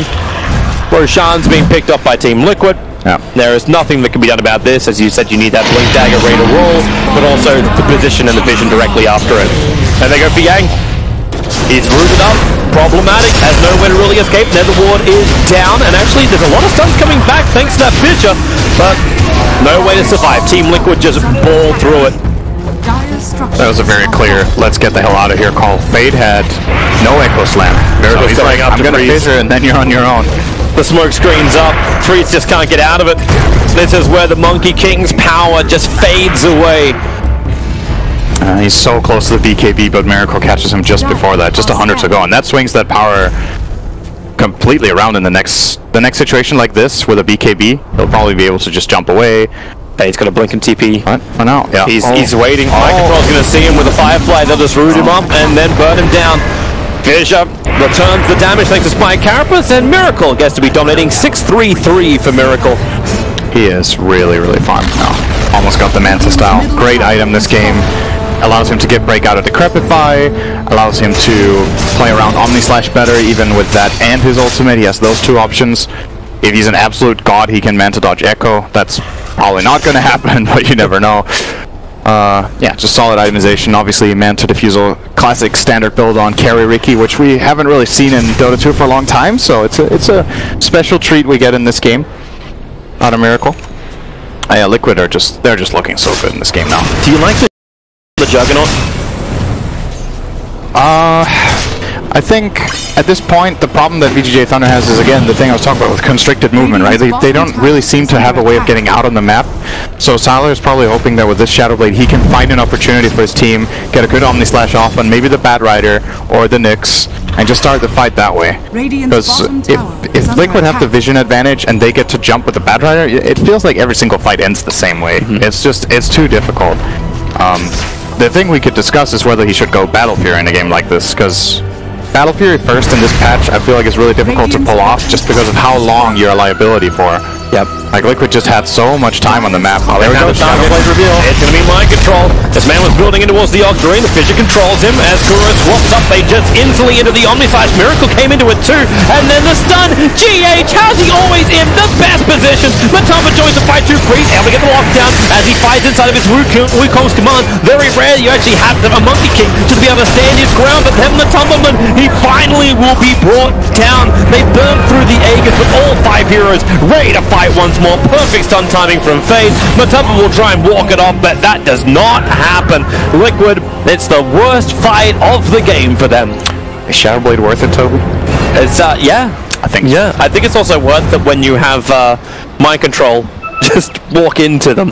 Now, the thing that was really nice there from Sylar actually was that he waited with casting Omni Slash. I think that was... If he was anticipating exactly what happened, that would happen, that was pretty genius. He was waiting for the Nether swap, and then he Omni'd. Because else he could have started Omni'd. They dusted. Oh. Miracle! They got him too! He did.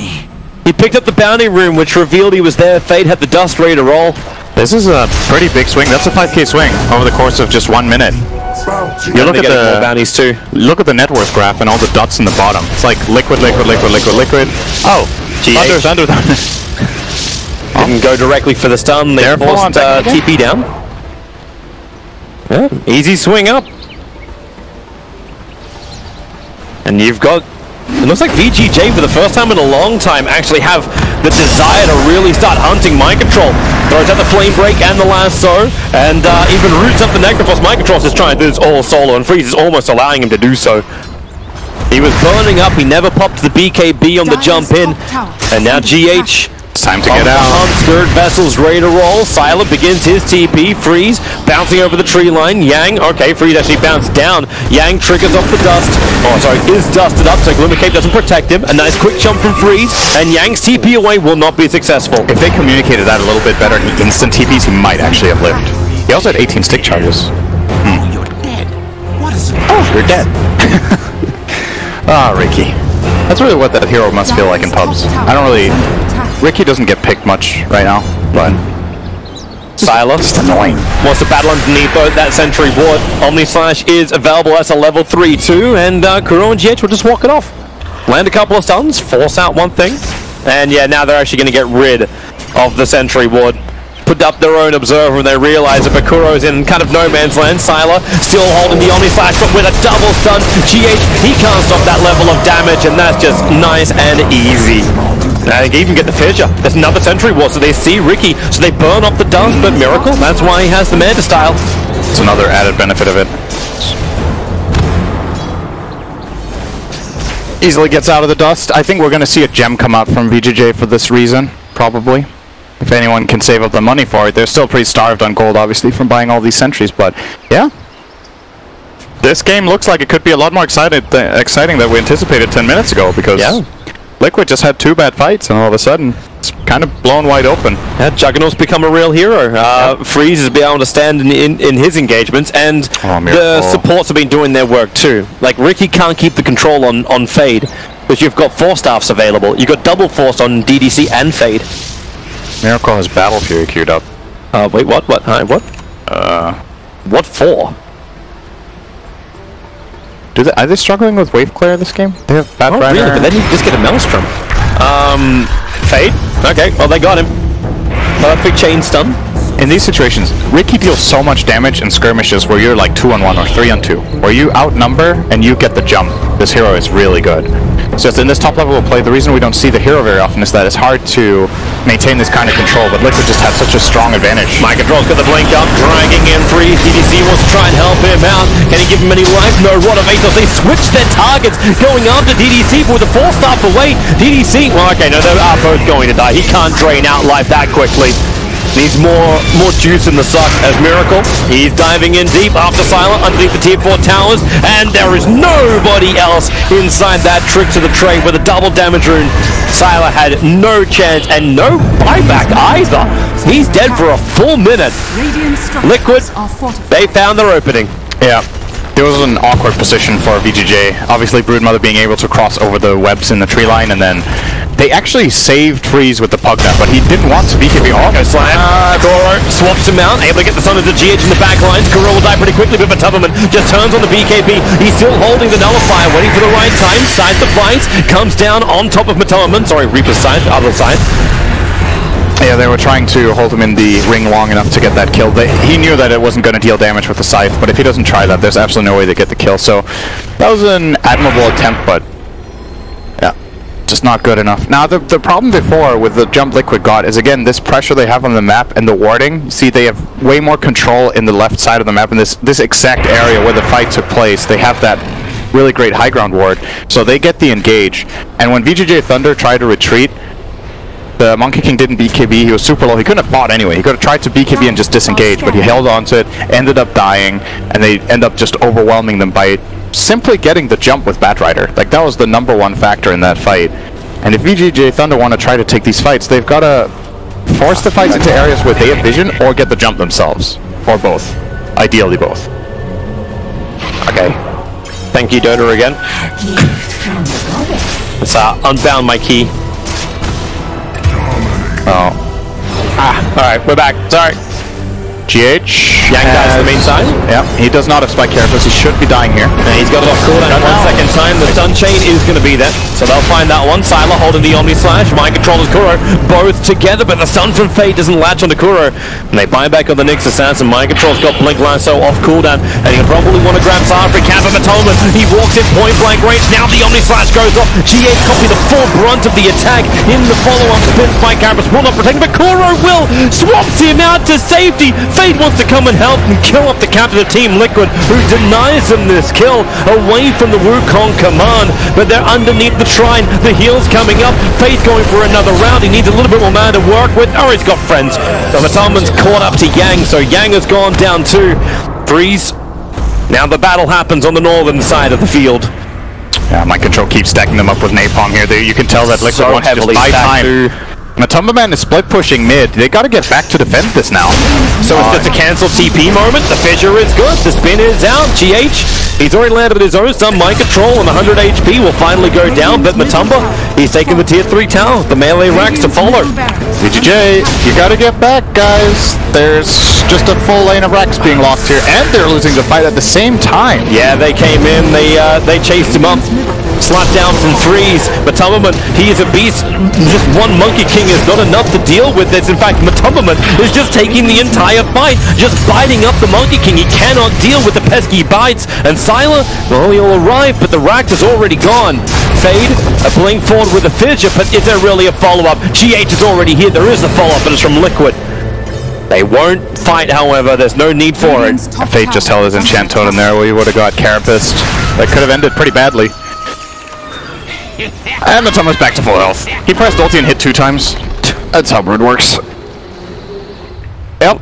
That's another great moment for Liquid. This is the first racks of the game, and basically the way they set this up, this is something that Mind Control is really good at, I think, compared to other players. He has a very good understanding of the macro in the game. Like, what happens across the map when he makes the move. That's why we see sometimes Mind Control go for these amazing baits. There's a highlight from that yesterday, just understanding how putting his life at risk for the greater good, how that can have a huge impact on the game. This play, this mid-racks, was actually Mind Control taking it with Batrider. He set up that entire thing top by just running them down, napalming them up, being super disruptive, causing chaos. And Matumba was like, great, man. I'll do my thing. They're coming for the fight. Observer and Sentry is down for VGJ, so they see everything. Mind Control jumps in, and there's your record to slam from Fate. They need to keep their control up, and they've got it with the side. Batrider is to leave, but Miracle in the back lines. It turns on Tricks of the Trade. Already find himself a double kill, cleans up the Netherwoods. They can fight once again with a little bit more freedom. And Freeze is ready to fight, but he doesn't have his BKB. He doesn't have the Wukong command, and they need to deal with Matumberman, who's killing off DDC. Inside the trees, GH Bull. He's got 80 HP. He's waiting away from Sylar's spin, in range of the ES, but really, it's just his end up. He was dying anyway. 3 for 3. Freeze and Sylar gonna survive next to their own tier 2 tower. Given how good a jump that was for VGJ Thunder, that fight didn't even go that well. They didn't get rid of Matumberman's Aegis, so they get essentially a 3 for 3, but they also buy back the Pugna. So we're going to see it again here on the replay. Good echo on 2 heroes. They get the Monkey King ulti off. They get the Reaper off. I think, unfortunately for VGJ, this Reaper is kind of wasted, actually. They didn't need to use this on the Bad Rider. He was almost dead already and could have maybe played a bigger role getting a Reaper on a secondary target in this situation. And now that the fight continues, they're all out of juice. They have no Omni Slash left. They have no BKB on the Monkey King, like you said. They have no Reaper. And DDC's buyback ends up being worthless. He just runs into the fight, gets nullified, and dies. Yeah. It's just a hard-earned fight, but at the same time, like, Liquid are still coming out on top. As you said, VGJ didn't really get the most out of it. They need the cause to die more than anything else, but this is green, this is orange marks all the way through.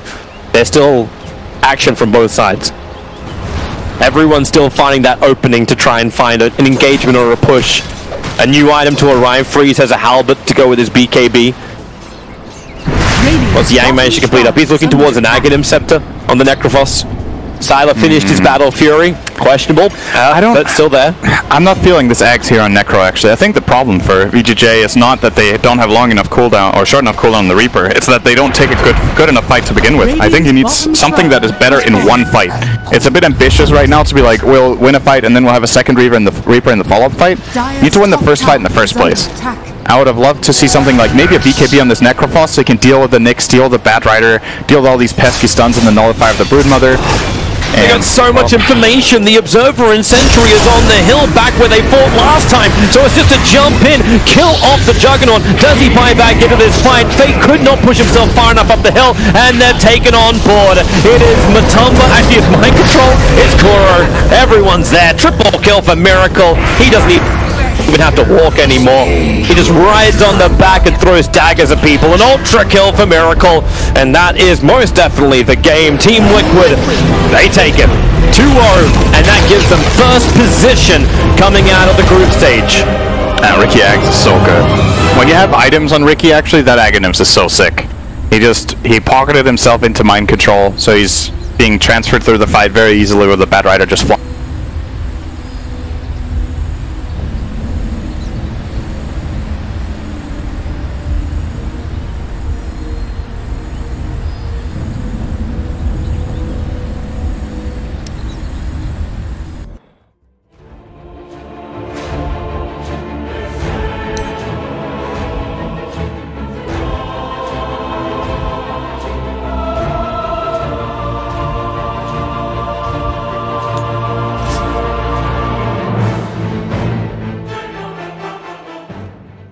Newbies, turn to pick.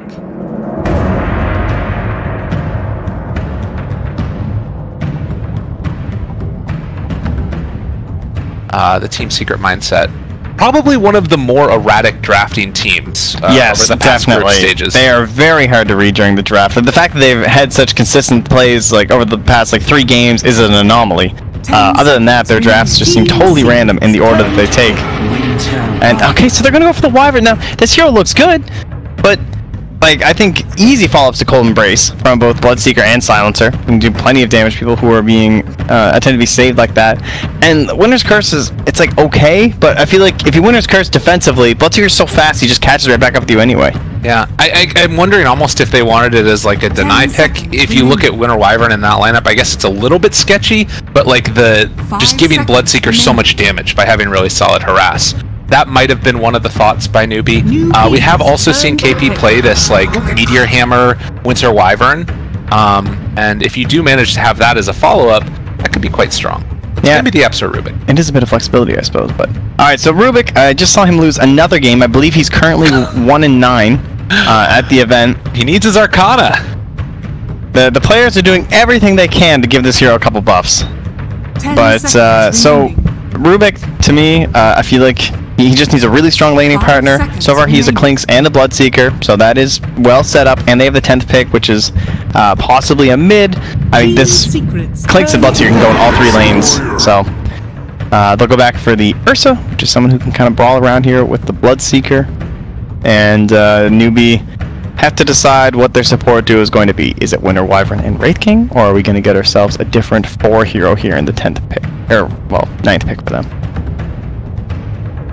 I will say it's, talk about atypical, a little bit strange that Newbie is going to be most likely leaving that SCCC hero already on the map. usually they end up taking it in the last phase for him. I guess hypothetically it still could be, but it'd be a very, very wonky draft.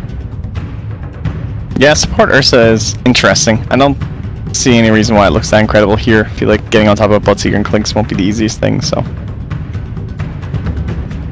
I haven't got to see too much of the support Ursa. A little bit more common before the event started. I feel like once we got into the actual group stage, it hasn't been happening as much. Very similar to like that Venge offlane core or Venge position 1 core. All over pubs, not so much in the actual group stage itself. Yeah. People just sticking to position 5. I think that there might have been a couple that we've missed off stream for us, but it is definitely situational and depends on what picks are from the opposing team. Ban now coming out from Secret. They're taking a while to think about it because it is a very odd looking draft. What are they really missing here? Got like Teamfight, don't really have the greatest tower hitting. Probably Mirana's the best. Joker.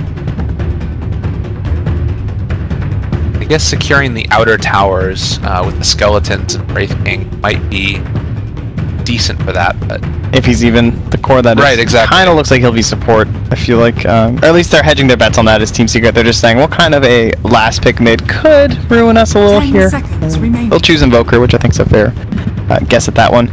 Team Secret, they have the mid 1 hero possibly, they have the Fada hero possibly, they have the Ace hero. It could be any 3 of them. The Ember Spirit is still in the pool, and they don't have incredible control for him. There's some issues, like he can't lane versus an Ursa, for example, but they're going to get to see this pick from Newbie first, so Newbie have to ban here with that last pick in mind. I kind of like the idea of like a mid 1 Bloodseeker and then a Fada Clinks and then pick something else for Ace, but they have good, yeah, I was going to say Meepo, but no, that Wyvern's pretty good for that one, yeah. Fnatic have that one figured out. First pick Wyvern every game, and you can always consider Meepo. So, they are really taking their time with it to be. I don't know if there's anything that really wrecks them in this draft. I guess you have a couple of heroes that kind of want to stay on one target, particularly with the Ursa. Wraith King helps to make that happen. Yeah, I kind of feel like they're currently set up so that this would be a, yeah, okay, so I think it's going to be an SCCC hero here. It'll be like Ursa and the Wraith King in the off lane. It'll be SCCC on the Lina in the mid lane, and then we're going to have probably the Wyvern and the Mirana in the safe. Can mix that up for sure, depending. They could put the Wyvern with the Ursa in the off lane, I think do Mirana or Wraith King to try and set up for arrows. Looks pretty solid. And you're not going to want to send Clinks or Bloodseeker mid versus the Lina, so that's why they went for the ban on the TA. Okay. Well, one final pick for 5 Secret. seconds remaining. I guess that's a cool way to do it too, is that, alright, we're going to pick a hero that's really good mid against the 2 cores that you've shown, so it forces those out of that role. The last time Secret was against the Lina, that was Serenity. I believe we were casting that one, and they took the Dragon Knight for mid 1. He was playing a lot of it at the start of the event. He's picked up a couple more times since, but they definitely slowed down on the hero.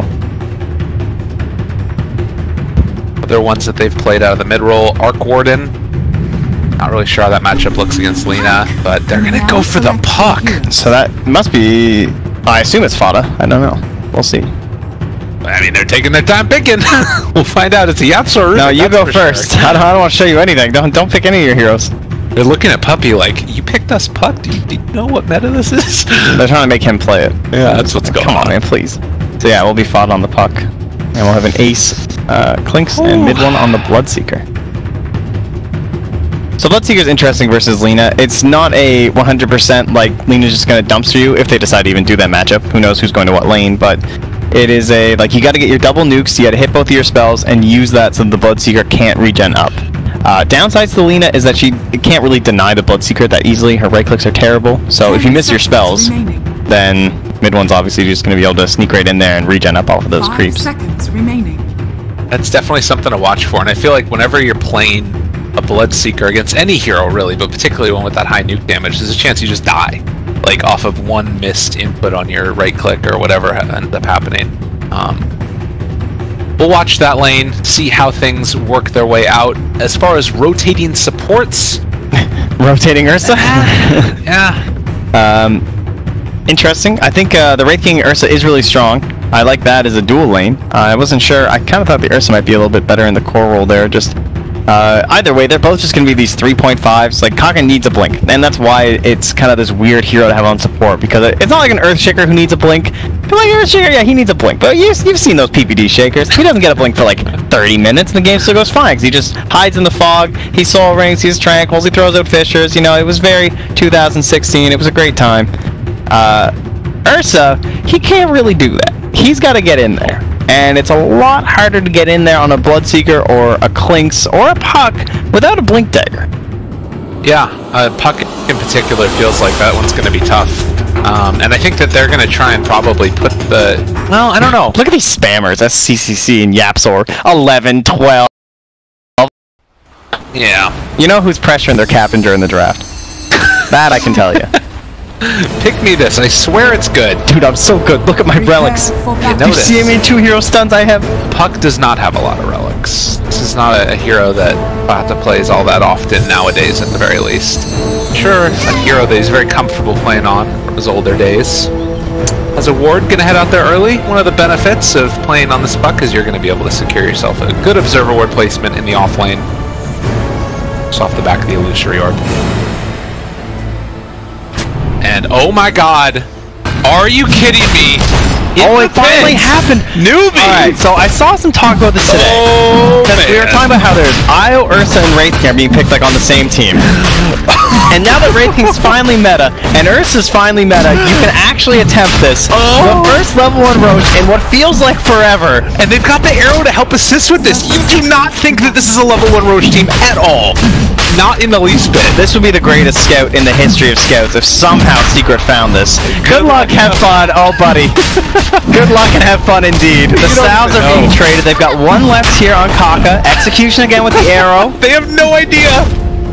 Oh my god. Haha, you laugh. The level 1 Roche. I'm ready for the chat wheel spam. Bring it to me. And this is going to be really good because it's only sharing experience through a couple of these different heroes. And Kaka moving in for the last couple swipes. Easy peasy, level 2. Wow. Alright, newbie. Let's see. So level 2 on the Mirana, level 2 on the Ursa, and it is level 2 on KP2. So, wow, we were talking about having some 2 3.5s. Great way to start it. Arrow? By giving them that. They're going to try and chase it down. This guy's got an Aegis. You think he's stopping for anything at all? Yapsor going to draw first blood. Newbie firing on all cylinders. Well, this is the best way to start a game. Level 1 Roche. Thank you, newbie, for bringing us back. That is not something I would have anticipated from them. You know what I mean? Yeah.